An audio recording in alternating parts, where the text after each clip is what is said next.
सावधान। इडमो अर्हन्ताडम् इडमो सिद्धाडम् इडमो आयरियाडम् इडमो अज्जायाडम् इडमो लोये सबशाहुडम्। मंगलम भगवान वीरो मंगलम गौतमो गणी मंगलम कुंद कुंदाद्य जैन धर्मोस्तु मंगलम सर्वमंगल मांगल्यम सर्वकल्याणकारकम प्रधानं सर्वधर्माणां जैनं जयतु शासनं जैनं जयतु शासनं। नमः समय साराय स्वानुभूत्या चकासते चित्स्वभावाय भावाय सर्वभावान्तरच्छिदे वन्दितु शवसिद्धे ध्रुवमचलमणोभवं गतिं पथे वोच्छामि समय पाहुड मिडमो सुध केवली भड़िदम्। नहीं करके पक्ष निश्चय का स्वच्छंद हो जीवन नहीं पक्ष वश व्यवहार के हो ज्ञान विराधन हो मैत्री ज्ञान विराग की आनंदमय स्वामी। रे अंतर मन की भावना निर्दोष हो स्वामी जिन शासन की प्रभावना निर्दोष हो स्वामी। थोड़ी सी प्रारंभ से देखें आप। सबसे पहले मंगलाचरण के बाद जो लिखा हुआ है नए ज्ञान की आवश्यकता, मोटी कॉपी में मोटी किताब में 19 नंबर पेज है और पतली में 11 नंबर पेज है।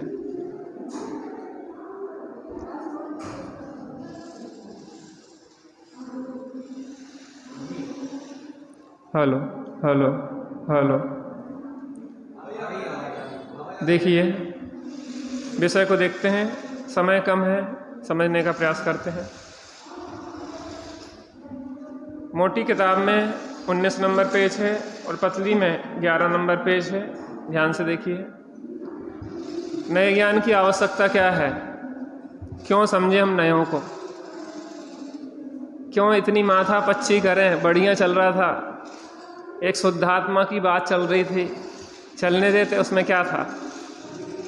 लेकिन यहाँ पे कलश जो आया है तो वो कलश का स्पष्टीकरण कैसे हो?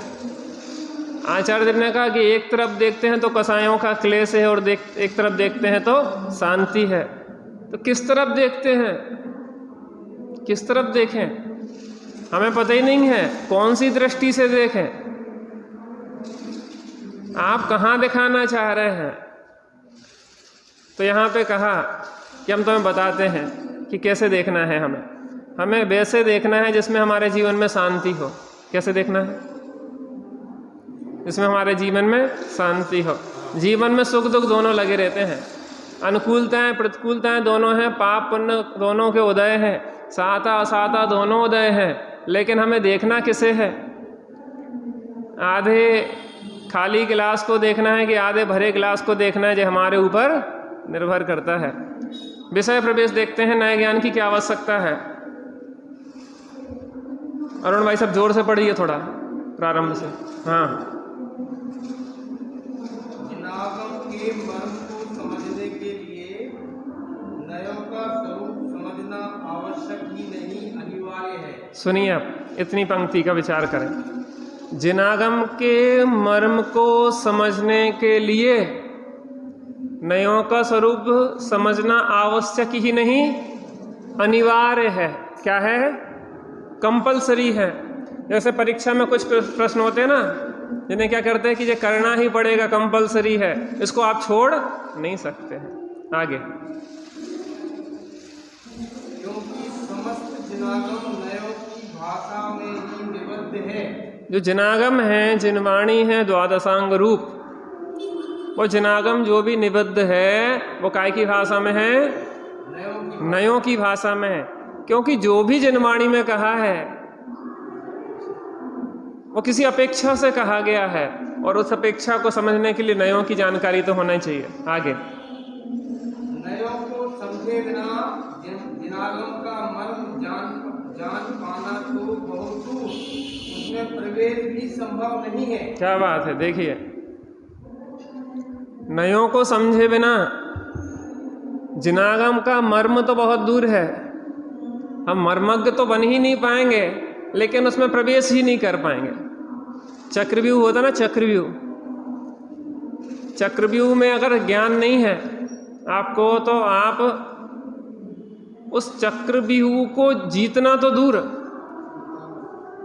उसको लोगों को हरा के आप उसमें प्रवेश करके निकल पाना तो दूर, लेकिन आप उसमें प्रवेश ही नहीं कर पाएंगे।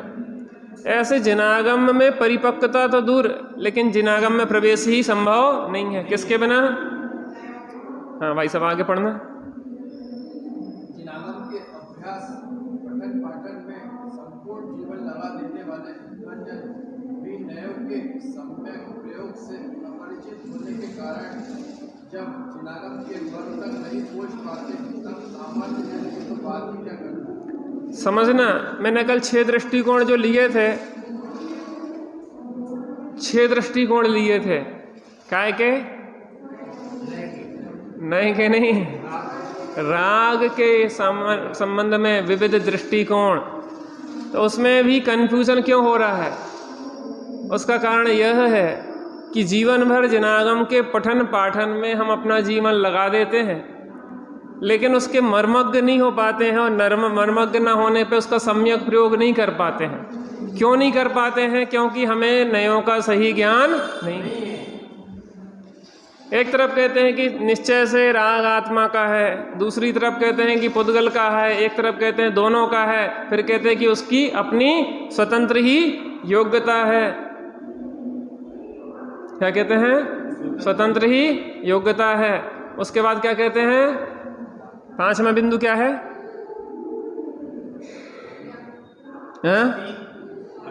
नहीं, वो तो सप्तभंगी है। पहला बिंदु क्या था? राग किसका है? जीव का है। दूसरा बिंदु क्या था? पुद्गल का। तीसरा बिंदु क्या था? दोनों का। और चौथा बिंदु क्या था? क्या था? उसकी अपनी स्वतंत्र ही योग्यता से उत्पन्न हुआ है। और 5वां बिंदु क्या था? अज्ञान की संतान है, क्योंकि ज्ञानी के होता नहीं है, बुद्धिपूर्वक का राग। 6वां बिंदु क्या था? कि राग अलग द्रव्य हो, जीव अलग द्रव्य। ये विविक्षाएं हैं, इन्हें समझेंगे नहीं तो बड़ी समस्या होगी। तो यहाँ कह रहे हैं कि जिनागम के अभ्यास पठन पाठन में संपूर्ण जीवन लगा देने वाले विद्वंजन भी नयों के सम्यक प्रयोग से अपरिचित होने के कारण जब जिनागम के मर्म तक ही नहीं पहुंच सकते, तब सामान्य जन की तो बात ही क्या है। जन सामान्य की तो बात ही क्या है। मर्मज्ञ जिन्हें विद्वान समझा जाता है, जो 50 साल से स्वाध्याय ले रहे हो, प्रवचन कर रहे हो, उसके मर्म को, उस दृष्टिकोण को नहीं समझ पाए।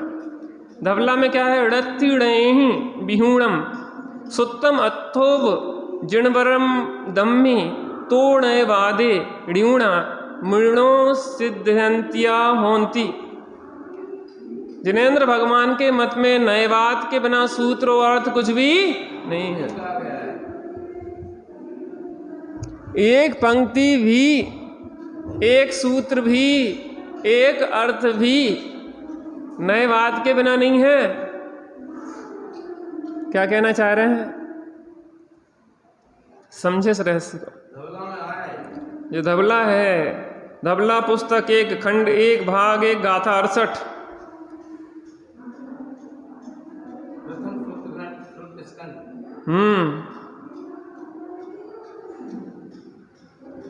क्या कह रहे हैं? जिनेंद्र भगवान के मत में नयवाद के बिना सूत्र और अर्थ कुछ भी नहीं है। एक भी सूत्र, एक भी वाक, एक भी अर्थ बिना नयों के नहीं है। इसलिए सुनो ध्यान से, इसलिए जो मुनि नयवाद में निपुण होते हैं, जो विद्वज्जन नयवाद में निपुण होते हैं, वे सच्चे सिद्धांत के ज्ञाता समझना चाहिए। ये पढ़ के तो लोग कहेंगे कि साहब ये तो मुनिराजों के लिए है। देखो, वास्तविकता में पंच परमेष्टि के पद में तो मुनिराज ही हैं, वास्तविकता में तो उपदेश के अधिकारी मुनिराज ही हैं। अपन तो मात्र बाँच रहे हैं। ये जो गद्दी है, सुनिए तो हम बात पूरी वो भी बता रहे हैं, आपकी जो बात बता रहे हैं वो भी स्पष्ट होगी, हम समझ गए उनका प्रश्न। मूल तो मूल ग्रंथ कर्तारा श्री सर्वज्ञ देवा, तर उत्तर ग्रंथ कर्तारा श्री गणधर देवा, प्रति गणधर देवा, तेसाम वचनानुसार आचार विद्वान जो। तो मूल इसके अधिकारी कौन है? अरिहंत भगवान की वाणी है, उसको झेला है गणधर देव ने, गणधर देव की गद्दी कही जाती है इसलिए। और आचार्य मूल उपदेश दाता के पद तो यही है। टोडरमल जी साहब कहते हैं कि ये मूल उपदेश दाता के उपदेश के दाता के तो पद यह है। नीचे पदों में अपन भावदीप का कार्य के पास चले, तो ने आप्त की जब चर्चा की तो ने कहा मूल आप्त, उत्तर आप्त और उत्तरोत्तर आप्त, 3 प्रकार के आप्तों की चर्चा की। कितने? मूल आप्त, उत्तर आप्त और उत्तरोत्तर आप्त। तो मूल आप्त तो सर्वज्ञ देव हैं, उत्तर आप्त गणधर आचार्य आदि मुनिराज आदि, और उत्तरोत्तर आप्त अविरत सम्यक दृष्टि तक लगा लेना, क्योंकि वो जो बोल रहा है वो उन्हीं के अभिप्राय अनुसार बोल रहा है, वो अपने घर से कुछ भी नहीं बोल रहा है, इसलिए उसका उसमें कुछ भी नहीं। इस गाथा की ही पुष्टि करने वाली एक गाथा और है।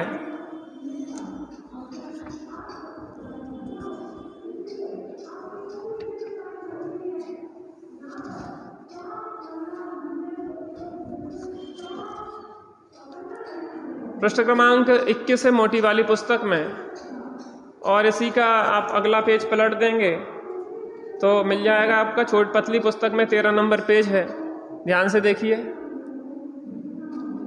गुरुवो भवन्ति शरणम प्रबुद्ध नय चक्र संचारः।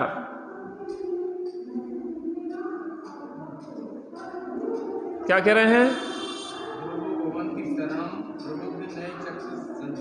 इसके ऊपर पढ़िए, 21 नंबर पेज, जो ऊपर सबसे ऊपर पढ़ेंगे इसी पेज पे। 1 मिनट, 13 पेज है, उसी में ऊपर पढ़ना, जहाँ लिखा है उसके ऊपर से पढ़ना, हम पढ़ेंगे।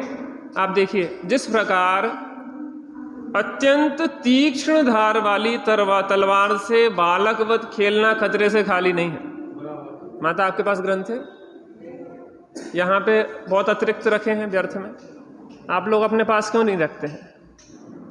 एक पुस्तक यहाँ भी है शायद, एक व्यवस्थित जगह रखोगे तो मिल जाएगी, नहीं रखोगे तो आप ही समस्या होगी। मैं तो बहुत सारी ले आया था, 15-20 पुस्तक होंगी शायद। और देखिए कहाँ है, व्यवस्थित एक जगह रखें जिसमें तत्काल मिल जाए, पहले से रख लें। चलिए इस तरफ दे दो, यहाँ यहाँ महिलाओं काम आ जाएगी। ध्यान से सुनिए, समय कम रहता है, विषय थोड़ा आगे बढ़े, इसके लिए आप लोग थोड़ा व्यवस्थित हों पहले से ही। चलिए, जिस प्रकार अत्यंत तीक्ष्ण धार वाली तलवार से बालकवत खेलना खतरे से खाली नहीं है, उसी प्रकार अत्यंत तीक्ष्ण धार वाले नए चक्र का यदवा तदवा प्रयोग भी कम खतरनाक नहीं है। मिल गया आप लोगों को? 21 नंबर पेज और 13 नंबर पेज, पतले में 13, मोटे में 21।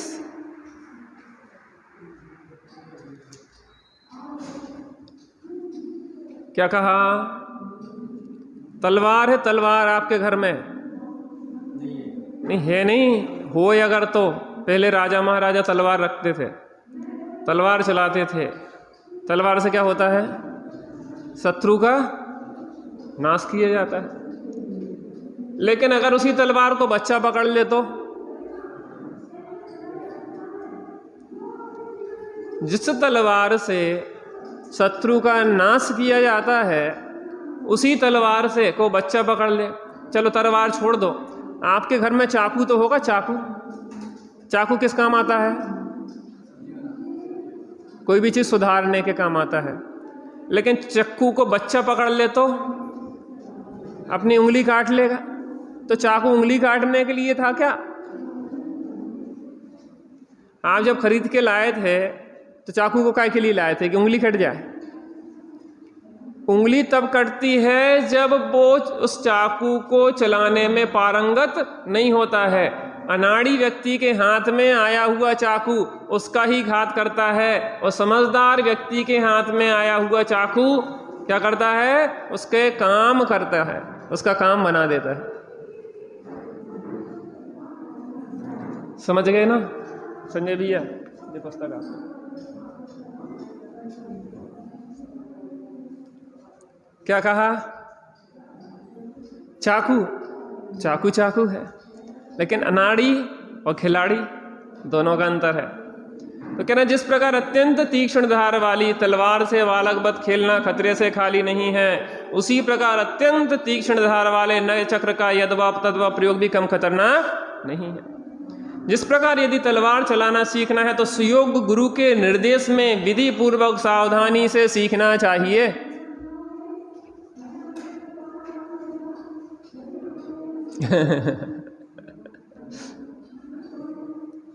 क्या, किससे सीखना चाहिए? अनाड़ी गुरु से। जिस प्रकार यदि तलवार चलाना सीखना है तो सुयोग गुरु के निर्देशन में विधि पूर्वक सावधानी से सीखना चाहिए, उसी प्रकार नयोग की प्रयोग विधि में कुशलता प्राप्त करने के लिए भी नए चक्र के संचालन में चतुर गुरु ही शरण हैं। कौन है शरण? अनाड़ी गुरु नहीं। आप डूबता पाणे और ले डूबे जजमान, क्या मतलब हुआ? ते कुगुरु जन्म जल उपल नाव, गुरुवो भवंती शरणम प्रबुद्ध नय चक्र संचारा, मुख्योपचार विवरण निरस्त दुस्तर विनय दुर्बोधा व्यवहार निश्चज्ञ प्रवृत्त्यन्ते जगति तीर्थम। मुख्य और उपचार कथन से शिष्यों के दुर्निवार अज्ञान भाव को नष्ट कर दिया है जिन्होंने, और निश्चय व्यवहार नयों के विशेषज्ञ वे गुरु ही जगत में धर्म तीर्थ का प्रवर्तन करते हैं।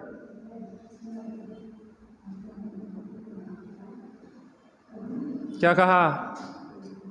क्या कहा? कौन करते हैं धर्म तीर्थ का प्रवर्तन?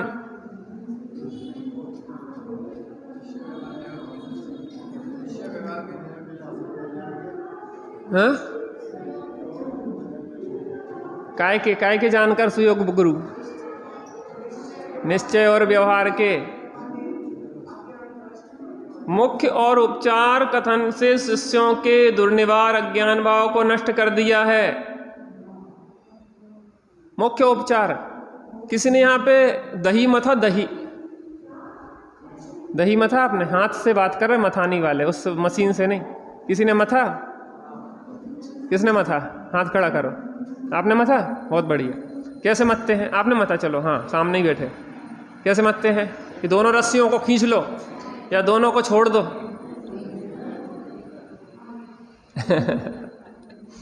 कुछ नया निश्चयभाषी है और निश्चय को खींचे जा रहे हैं, और कुछ व्यवहारभाषी अब व्यवहार की रस्सी खींचे जा रहे हैं। हाँ, कुछ व्यवहारभाषी वो दोनों के खींचे जा रहे हैं। ऐसे मथेगा क्या दही?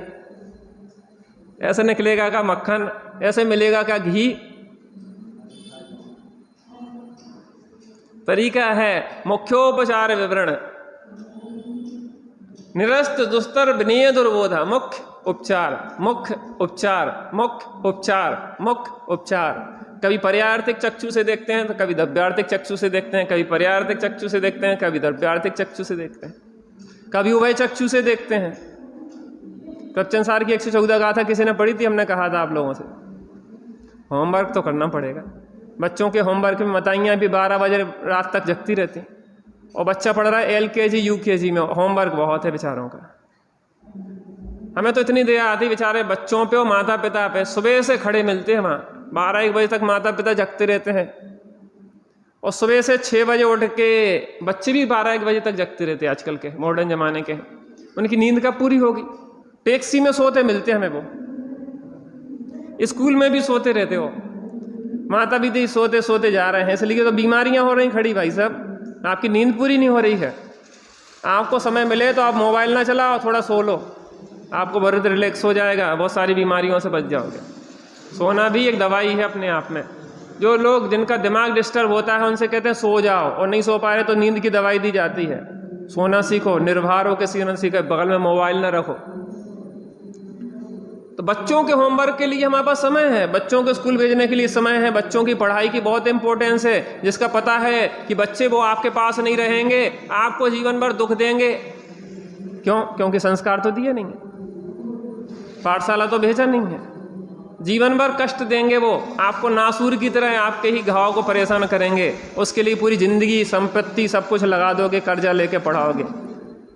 और यहाँ के लिए हम संस्कार देने के लिए हमारे पास बच्चों के लिए समय नहीं है, पाठशाला नहीं सकते। आपके बच्चों की बात नहीं कर रहे, आपके बच्चे तो बहुत अच्छे हैं, लेकिन जो संस्कार नहीं देते हैं। बात हो रही है होमवर्क, 114 गाथा बताई थी हमने, क्या है उसमें? 3 चक्षुओं की चर्चा है, द्रव्यार्थिक चक्षु, पर्यायार्थिक चक्षु और उभय चक्षु। कभी द्रव्यार्थिक चक्षु को खोलते हैं तो सब जीव जीव दिखाई देते हैं, कभी पर्यायार्थिक चक्षु को खोलते हैं तो कभी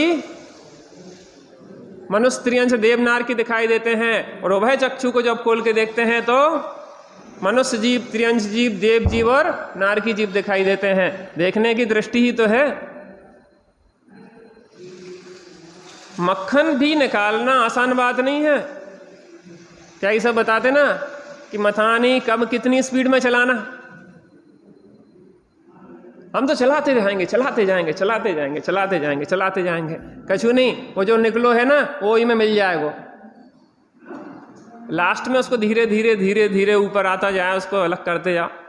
एक बार हमने बूरा बनाया, बूरा, उसको चलाते गए चलाते गए चलाते गए, वो बूरे की जगह बुरा बन गया, वो काला पड़ता गया, और वो बिल्कुल कांच की तरह, काले कांच की तरह जम गया। वो चींटियों को डाला, चींटियां सूंघ के भग गई।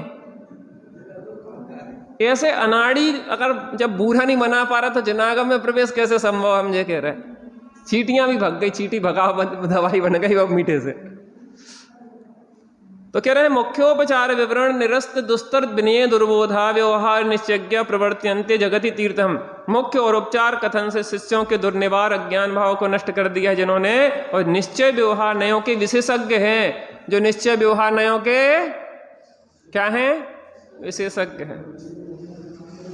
वे गुरु ही जगत में धर्म तीर्थ का प्रवर्तन करते हैं।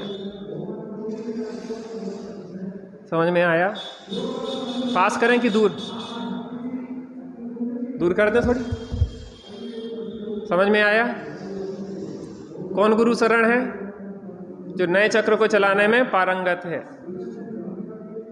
तो विविक्षाओं को समझो, कहाँ कौन अपेक्षा कहा जा रहा है। उस अपेक्षा को नहीं समझेंगे तो हम हित की जगह क्या करेंगे? अहित करेंगे। 10 पॉइंट चल रही थी चर्चा अपनी। मोटे में 28 नंबर पेज, और पतले में कौन सा पेज है देख लेना, 20 नंबर। चलिए 10 पॉइंट में से अपन कितने पॉइंटों में चर्चा कर चुके थे? पहले आप पहला पॉइंट बोलेंगे एक साथ, नए सम्यक शुद्ध ज्ञान के अंश है। दूसरा पॉइंट,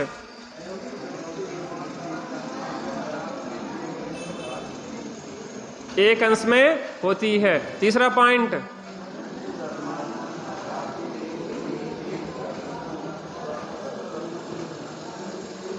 होने वाले।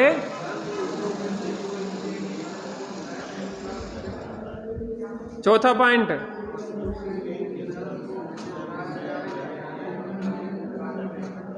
पांचवा पॉइंट, छठवां पॉइंट। देखिए 5वें बिंदु से देखते हैं थोड़ा। नए ज्ञानी के होते हैं, क्यों होते हैं? क्यों होते हैं, कौन बताएगा नए ज्ञानी के? क्योंकि सम्यक श्रुत ज्ञान का अंश है। सम्यक श्रुत ज्ञान माने ज्ञानी के मति ज्ञान, श्रुत ज्ञान, अवधि ज्ञान, मन पर्याय ज्ञान और केवल ज्ञान, जी क्या है? सम्यक ज्ञानम प्रमाणम। सम्यक ज्ञान ही प्रमाण है। वो किसके होते हैं? अज्ञानी के कि ज्ञानी के? ज्ञानी के होते हैं। ज्ञानी वक्ता जिसको विषय बनाता है उसे विविक्षित कहते हैं।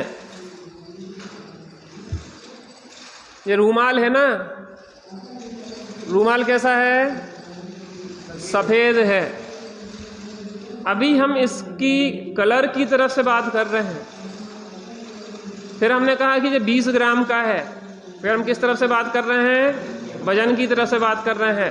फिर कह रहे हैं कि ये 10 बाई 10 सेंटीमीटर का है, तो किस तरफ से बात कर रहे हैं? लंबाई और चौड़ाई की तरफ से। कहाँ किस बात को वह मुख्य कर रहा है, वो किसके ऊपर निर्भर है? ज्ञानी वक्ता के ऊपर।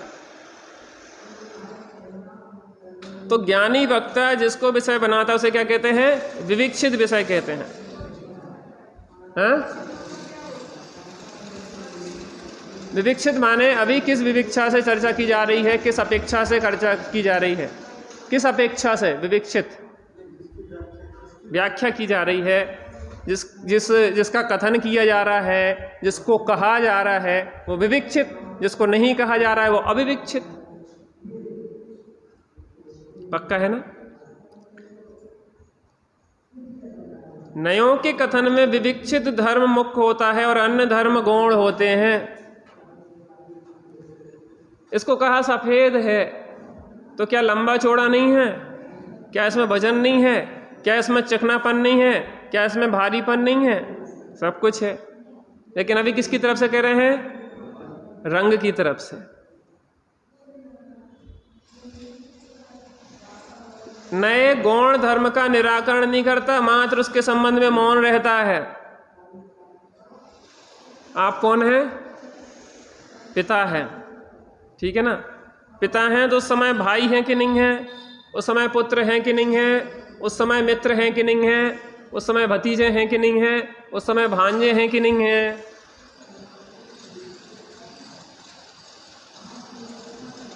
है ना? तो यहां क्या कह रहे हैं कि नयों के कथन में विविक्षित धर्म मुख्य होता है और अन्य धर्म कैसे होते हैं? गौण होते हैं। विविक्षित समझ में आया? जो जिस पे चर्चा की जा रही है, जिसको बताया जा रहा है वो मुख्य है, बाकी सब क्या है? गौण है। मैं आपसे पूछूं कि शक्कर कैसी होती है? शक्कर कैसी होती है? मीठी होती ना?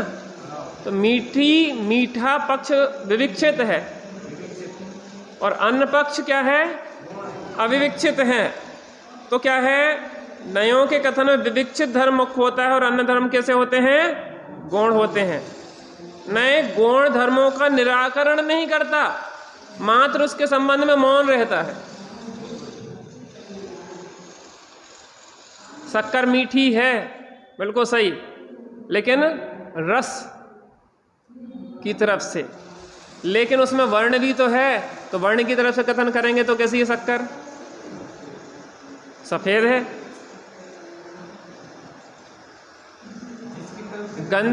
गंध मीठी है, स्पर्श कैसा है? चिकना है। तो जो धर्म की तरफ से बात करी जा रही है वो मुख्य है, अन्य धर्म गौण है, लेकिन उसके बाद भी उसका निराकरण नहीं है, उसका अभाव नहीं किया गया है, उस संबंध में मौन रहा गया है। स्पष्ट? किसी को कोई शंका? इतना पक्का है? आप अनेक संबंधों को धारण करते हैं और यहाँ पे आपका बच्चा बैठा है, ये हमारी मम्मी है, तो मम्मी कहते हुए क्या अन्य धर्म गौण हैं कि अभाव रूप से हैं? बस इतनी सी बात। नौमा बिंदु, नए ज्ञानात्मक भी होते हैं और वचनात्मक भी। ज्ञान में दृष्टिकोण को जाना भी जाता है और वचनों से कहा भी जाता है। ज्ञान में हमने जाना कि ये माँ है और वचनों से भी कहा कि ये माँ है। तो जो ज्ञान में हमने जाना है वो क्या है? ज्ञानात्मक नय है। और जो वचनों से कहा वो क्या है? वचनात्मक नय। सापेक्ष नय ही सम्यक होते हैं, निरपेक्ष नहीं।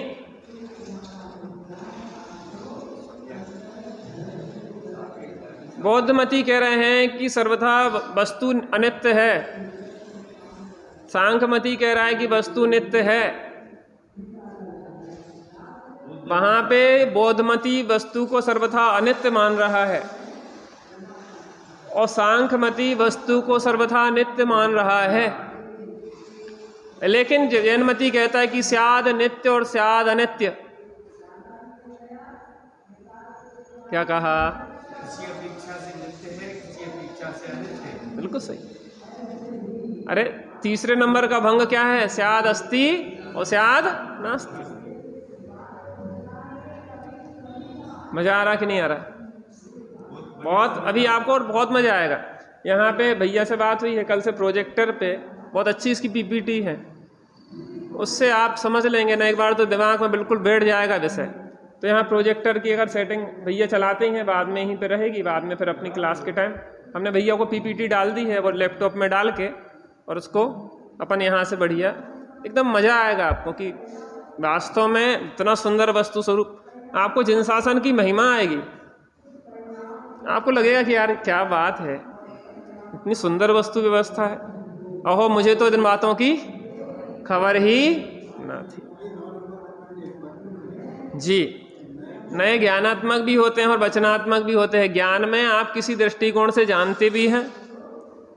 आपके बारे में हम जाना कि ये पिता हैं पुत्र की अपेक्षा, तो ज्ञान में जाना ना, तो वो ज्ञानात्मक हो गया। और वचनों से कहा कि ये पिता हैं,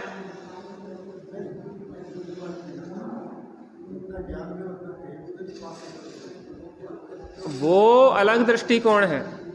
ज्ञान में तो संपूर्ण वस्तु को जान लिया, लेकिन कहने में क्रम पड़ता, वो दूसरी बात है। लेकिन अभी तो ज्ञान में एक दृष्टिकोण से जाना हमने किसी चीज को, तो वो क्या हो गया? ज्ञानात्मक नय हो गया। और एक दृष्टिकोण से कहा तो वचनात्मक नय हो गया। एक दृष्टिकोण से जानते समय की बात होती। चलिए यहाँ आगे और देखते हैं, बहुत बढ़िया काम की बात है। मैंने कल थोड़ा सा संक्षेप में आपको इसको लिया था नयों की प्रामाणिकता के विषय में।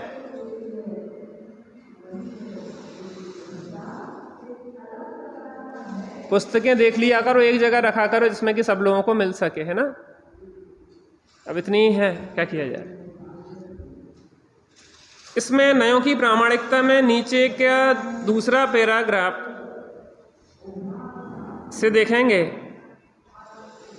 इन्वर्टेड कोमा जहां से लगा है, शंकाकार कहता है, मिल गया आप लोगों को। नेक्स्ट पेज पे देखिए, हाँ नयों की प्रामाणिकता वाले पेज पे, कि यदि नए प्रमाण से भिन्न है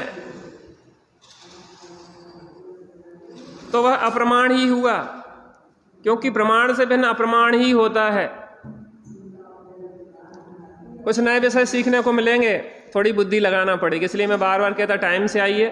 9:30 से 10:15 पौन घंटा तो अपने साथ न्याय करिए। शंकाकार कहता है कि यदि नए प्रमाण से भिन्न है तो वह अप्रमाण ही हुआ, क्योंकि प्रमाण से भिन्न अप्रमाण ही होता है। शंका समझ में आई?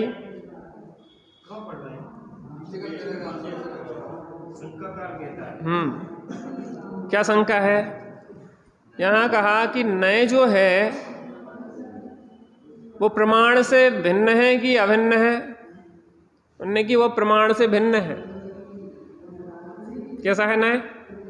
नए प्रमाण रूप नहीं है ना, क्योंकि नए तो वस्तु के एक अंश का कथन करता है और प्रमाण सर्ववस्तु को जानता है प्रमाण ज्ञान।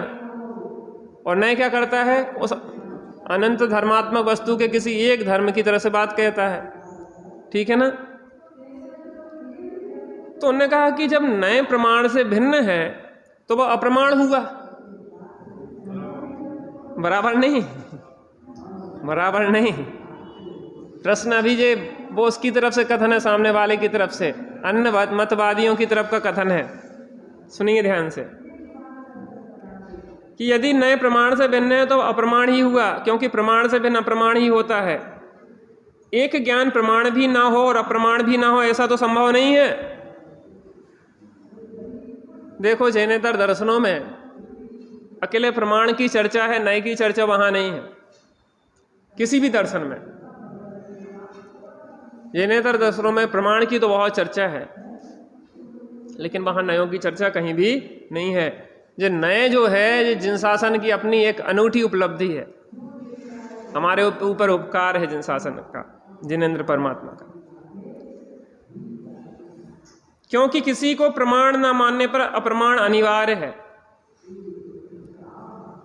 मैं आपसे पूछना चाहता हूं कि दिन नहीं होगा तो क्या होगा? मैं आपसे पूछना चाहता हूं कि दिन नहीं होगा तो क्या होगी? एक साथ तो बोलिए। बिल्कुल नहीं।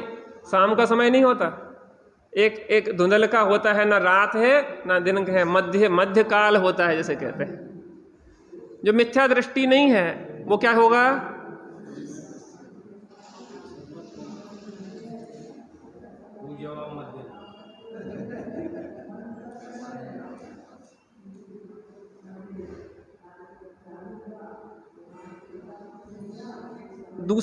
तीसरा गुण स्थान कौन सा होता है?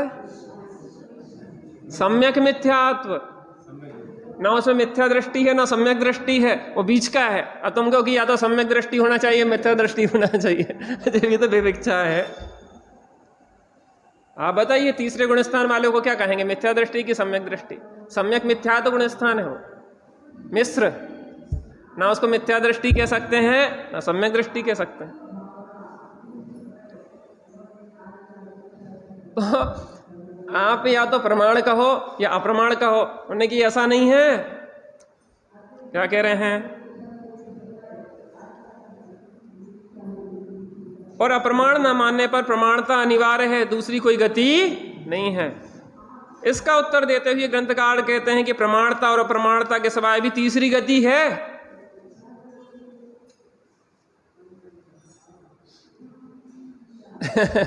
जी आपको दृष्टिकोण बहुत मिलेंगे, बहुत मजा आएगा इन चीजों में। तीसरी गति भी है, ना जब दिन है ना जब रात है, ना जब मिथ्या दृष्टि है ना सम्यक दृष्टि है।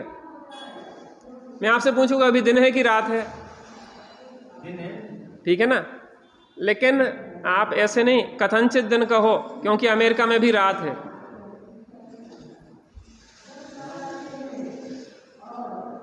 आप कैसे कह सकते हैं सर्वथा दिन? मैं अमेरिका की अपेक्षा कह रहा हूं, तो क्या है? रात है। 7 दिन कहना पड़ेगा आपको। 7 बिना कोई भी वाक्य सत्य होने वाला नहीं है। जिन शासन की महिमा है इसमें। 7 दिन 7 रात्रि। देखिए इसका उत्तर देते हुए ग्रंथकार कहते हैं कि प्रमाणता और अप्रमाणता के सिवाय भी तीसरी गति। क्या कहा था इनने कि या तो प्रमाण मानो या अप्रमाण मानो, तीसरी गति नहीं होती। आचार्य देव क्या कह रहे हैं? प्रमाण एक देशता।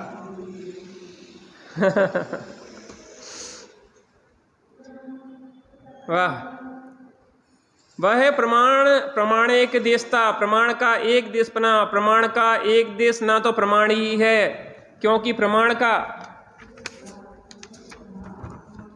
एक देश प्रमाण से सर्वथा अभिन्न भी नहीं है, क्योंकि प्रमाण संपूर्ण वस्तु का ज्ञान कर रहा है, लेकिन यहां पे संपूर्ण वस्तु नहीं, एक अंश है। एक देश प्रमाण से सर्वथा अभिन्न भी नहीं है और ना अप्रमाण ही है, क्योंकि प्रमाण का एक देश प्रमाण से सर्वथा भिन्न भी नहीं। क्या गजब बात है। जो एकांती होते हैं, जो एक पक्ष के हटग्राही होते हैं, उन लोगों को ये बात समझ में कैसे आया कर?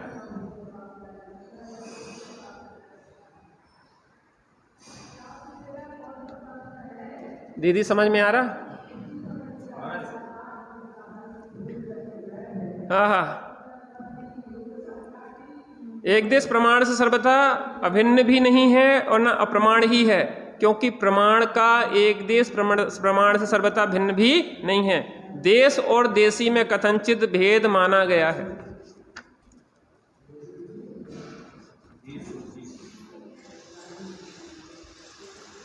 द्रव्य गुण पर्याय में भेद है कि नहीं है?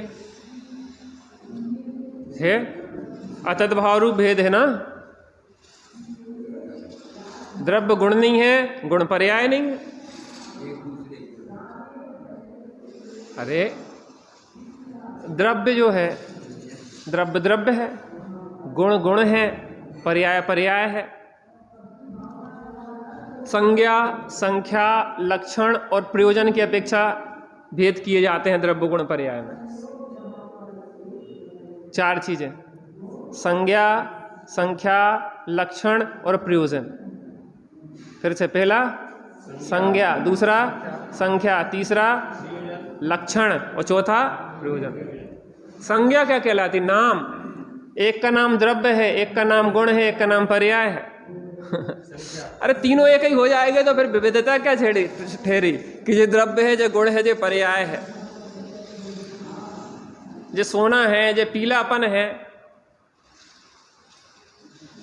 और ये हल्का भारी आदि पर्याय जो भी है उसकी अवस्थाएं हैं। तीनों में अंतर तो है। संज्ञा, संख्या, द्रव्य एक है, गुण अनंत है, पर्याय अनंत अनंत है। लक्षण, द्रव्य का लक्षण क्या है? सत, सद्रव्य लक्षणम। और गुण का लक्षण क्या है? द्रव्य। और पर्याय का लक्षण क्या है? उत्पाद व्यय। अरे भाई, गुण एक ध्रुव रूप से रहते कि नहीं रहते? ज्ञान गुण का नाश हो जाएगा क्या कभी? ज्ञान की जो पर्याय हैं वो बदलती रहती है, लेकिन ज्ञान गुण तो ध्रुव रूप से कायम रहता है ना। संज्ञा, संख्या, लक्षण,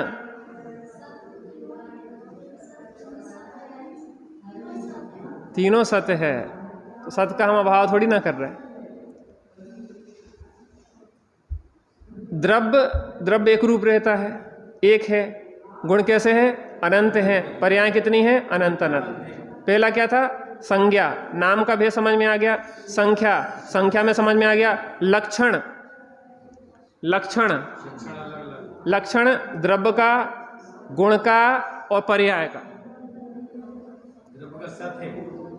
द्रव्य सत, नित्य, नित्य एक रूप। गुण भी कैसे रहते हैं? एक रूप, नित्य। लेकिन पर्याय क्या है? प्रति समय परिणमशील है। संज्ञा, संख्या, लक्षण और प्रयोजन।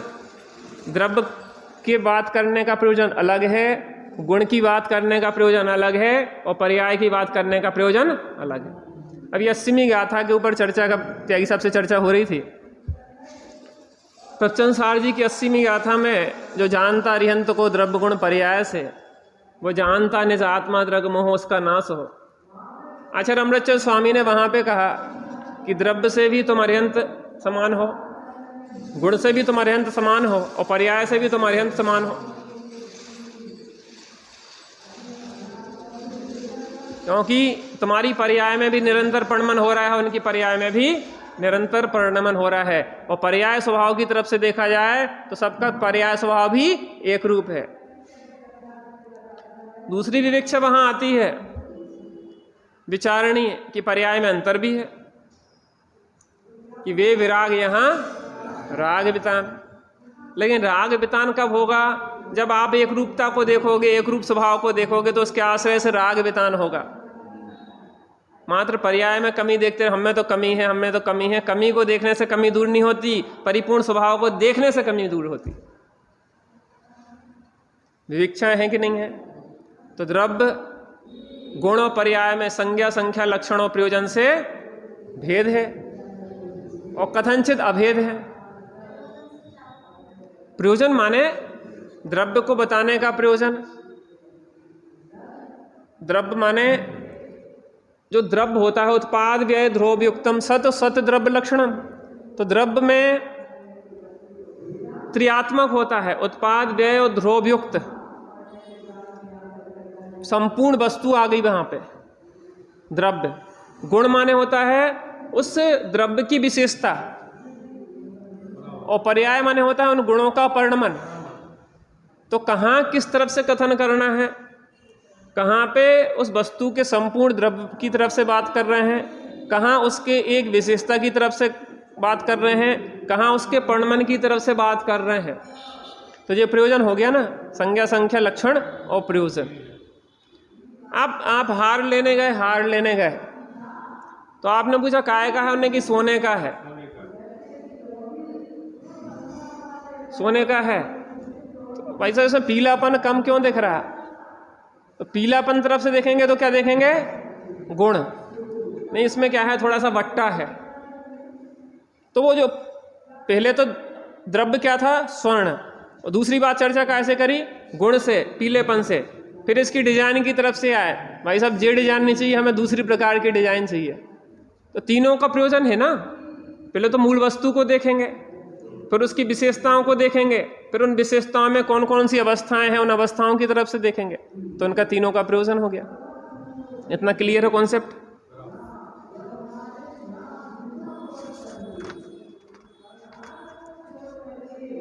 अब इसमें अपनी चर्चा आगे अपन जो चर्चा करेंगे, निश्चय व्यवहार की परिभाषा के रूप में। मूल्य कितने होते हैं इसकी चर्चा अपन कर चुके हैं। नए एक होता है कौन सा, सम्यक श्रुतगान का अंश। दूसरा दो होते हैं कौन कौन से, ज्ञानात्मक और वचनात्मक, निश्चय और व्यवहार, द्रव्यार्थक और पर्यार्थक। तीन होते हैं शब्दनय, अर्थनय और ज्ञाननय। सात होते हैं नयगम, संग्रह, व्यवहार, ऋजुसूत्र, शब्द, समभिरूढ़ और एवंभूत नय। नए 47 होते हैं, प्रवचन सार में पढ़ लीजिए। नए जितने वचन भेद हैं उतने होते हैं, और जितने विशेषताएं गुण हैं अनंत, उतने दृष्टिकोण हो सकते हैं, संख्यात असंख्यात आदि भी हो सकते हैं। निश्चय व्यवहार की विषय वस्तु के संदर्भ में चर्चा करेंगे। मोटी पुस्तक में 40 नंबर पेज है। निश्चय व्यवहार स्वरूप और विषय वस्तु, ठीक है। पतली वाली पुस्तक में देख के आप देख लो। समय हो गया है, मैं एक पॉइंट पढ़ के आपको इसकी विषय वस्तु बताना चाहूंगा।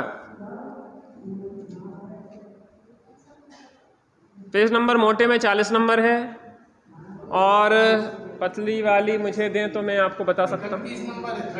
31। नहीं, आप शुरू से देख रहे हैं सर, मुझे पुस्तक दीजिए। इधर देखिए, दीजिए एक मिनट। 38 है।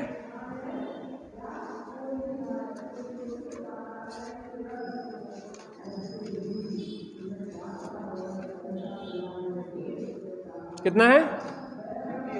38। एक मिनट, वो भी नहीं। 6।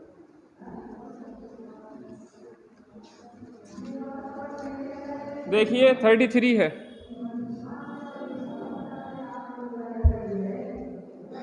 एक मिनट में देख लेते हैं, समय हो गया है अपना। आत्माश्रितो निश्चय पराश्रितो व्यवहारा। आत्माश्रित कथन को निश्चय और पराश्रित कथन को क्या कहते हैं? व्यवहार कथन कहते हैं। भूतार्थ को निश्चय और अभूतार्थ को व्यवहार करने वाले कथन भी उपलब्ध होते हैं। अनेक शास्त्रों के आधार लेकर पंडित टोडरमल जी ने निश्चय व्यवहार का संगोपांग विवेचन किया है, जिसका सार इस प्रकार है। आगे जिसकी अपन चर्चा क्रम से करेंगे कि निश्चय व्यवहार की क्या क्या परिभाषाएं आती हैं, उनका क्या स्वरूप है, उसकी संबंध में अपन चर्चा करेंगे। अभी अपना समय हो गया।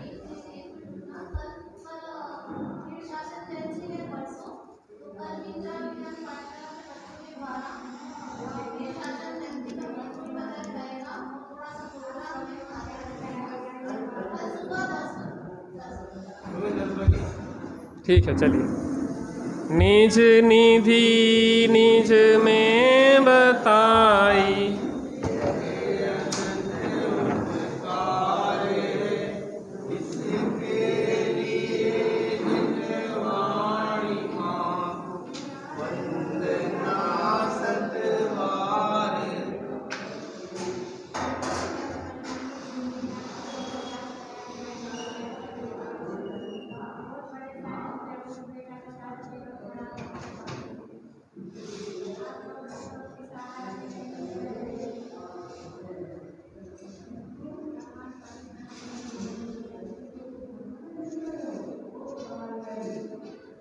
नीचे जाके बैठो माता जी, जिसको देना वो दे देगा।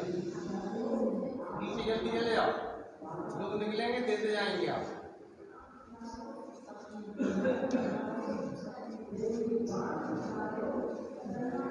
चले जाओ लेफ्ट से।